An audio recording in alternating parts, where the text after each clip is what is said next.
반갑습니다. 부부 펀드하기 이병준입니다. 자, 우리가 지금 행복한 가정, 행복한 남자, 행복한 가장의 식스팩 그것들을 살펴보고 있죠. 첫 번째는 헌신이었습니다. 가족 구성원들끼리 서로를 위한 헌신이 필요했다. 자, 오늘은 두 번째 이야기, 감사와 애정의 표현입니다. 사실 표현한다는 그 문화 자체에 우리하고는 조금 거리가 있기는 하지요. 참 표현하기 어려워합니다. 또 부부 세미나를 해보고 상담도 해보면 뭔가 속에 마음이 있음에도 불구하고 표현하지 않는 것들을 보게 되지요. 그래서 가끔 말로 하는 것보다 편지를 쓰게 하거나 해보면 훨씬 더 표현이 아주 구구절절하는 그런 분도 있습니다. 그러니까 어떤 아내는 그렇게 표현합니다. 그렇게 무뚝뚝한 남자인데 편지만 읽어보면 그렇게 구구절절히 사랑한다는 표현을 하더라. 제가 고맙게 받으라고 얘기를 했습니다. 사실 경상도 남자가 특히 표현하기 쉽지 않죠. 자, 어떤 경상도 남자가 장가를 갔더랍니다. 결혼을 하긴 했는데 주워 들은 건 있어서 여자는 사랑한다, 뭐 좋아한다 이런 것들을 들려주어야 좋겠다는 거를. 근데 이게 너무 어려웠다는 거지요. 그래서 자기 아내를 불러다 놓고 이렇게 얘기를 했답니다. 보래, 내는 막 죽었다 깨나도 사랑한다, 뭐 좋아한다 이딴 말 절대 못한다. 웃자고는 막 생겨 모은 게 그런 걸.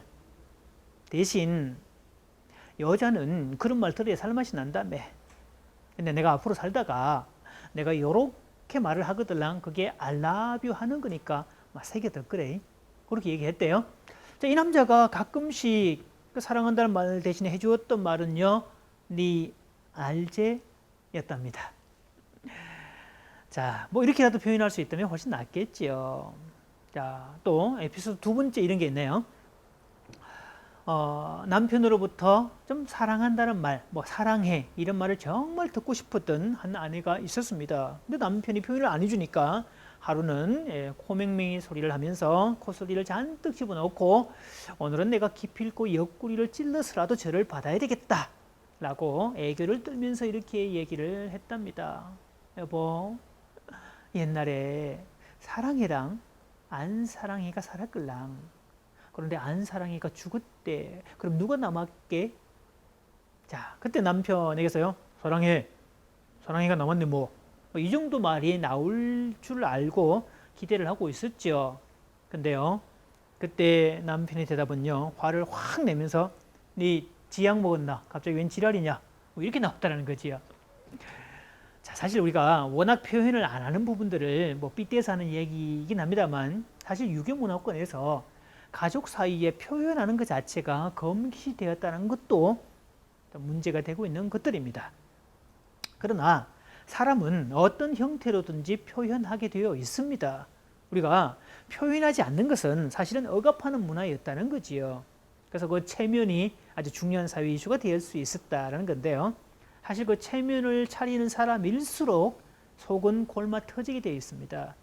그래서 서민들은 그 골마 터지기 직전에 뭔가 숨쉬는 통로들을 만들어 왔죠. 뭐 그런 것들이 문화의 요소로 발전이 됩니다.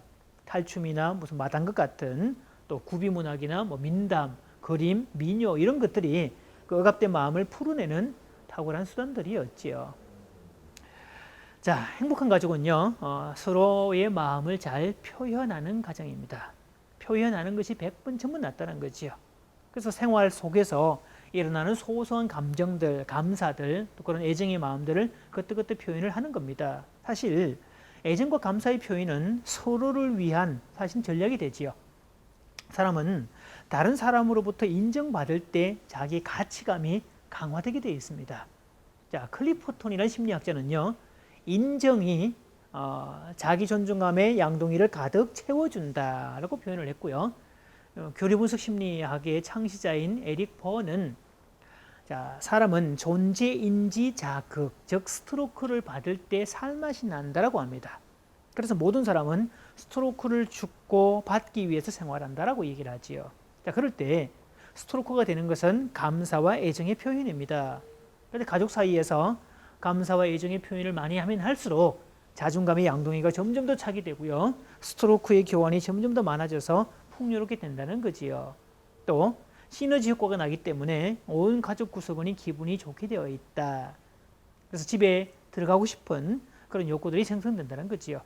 사실 어느 부부 전문가가 그런 표현을 썼는데요.